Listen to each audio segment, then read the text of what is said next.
you, Katie, and thank you, everyone, for coming today. I'm just going to make a couple of remarks about this study, and then I'm going to turn it over to our other distinguished guests, who I'm sure have a lot to say about this issue. As you all might remember, after the 2004 election, one of the stories that was told was that, due in large part to a question that appeared on the exit polls, that quote-unquote moral values voters had decided the election in favor of Bush, and that he owed his reelection to conservative Christians who went out to the polls in great numbers and gave him that victory. That was one of the stories that was told. Now, it was inaccurate in a number of ways, kind of a misreading of what that poll said. But one of the consequences was that there was an increase in the coverage of religion in the major U.S. media, particularly as it relates to politics. The question then is, how good has that coverage been? We wanted to find out, so as a first step, we thought it was important to know who is the media turning to in order to represent religious opinion in America as it relates to politics. Who are those voices that we see on the news that are supposed to represent religious Americans? And the answer that we found is that overwhelmingly those voices are conservative.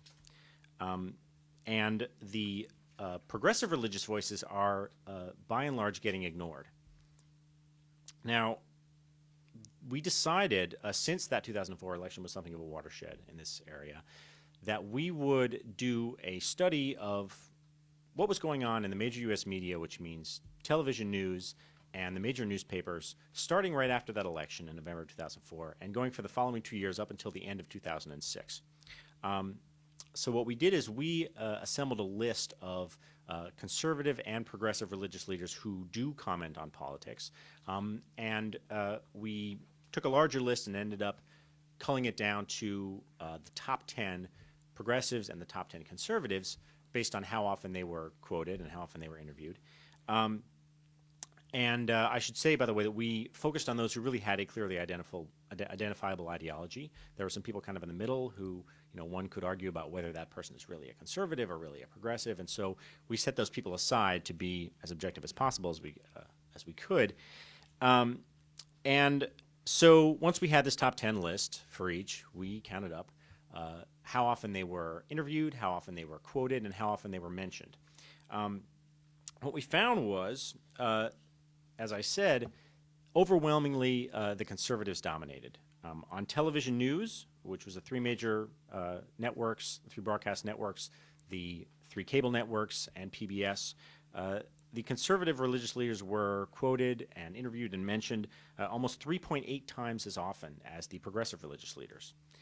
In major newspapers, the conservative religious leaders were quoted and interviewed and mentioned 2.7 times as often as the progressive leaders. So you have 2, 3, 4 times that you see a conservative religious leader for every time you see a progressive religious leader.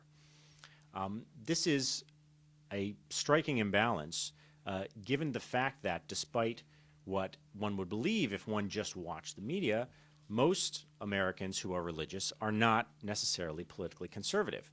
But that's really why this matters, because if we're going to accept that the intersection of religion and politics is an important topic for the media to explore, and I think that everyone, no matter what your beliefs are, accepts that. There's no doubt that religion is an important force in politics. If the media are going to explore that, then they have a responsibility to do it in as accurate a way as possible. But the picture that's been painted over the last couple of years is that when they enter the political world in particular, religious Americans are conservative. And that really a majority of the American religious public, which is progressives and moderates and centrists, they are not being seen nearly as much. And so you would be forgiven if you believed that religious Americans are people who are conservative. And that's not the case. Now, if people have questions about the methodology, the particulars of the study, I would be happy to answer them either in the Q&A or afterward. But I am going to turn it over now first to Brian McLaren, who is going to give you his perspective.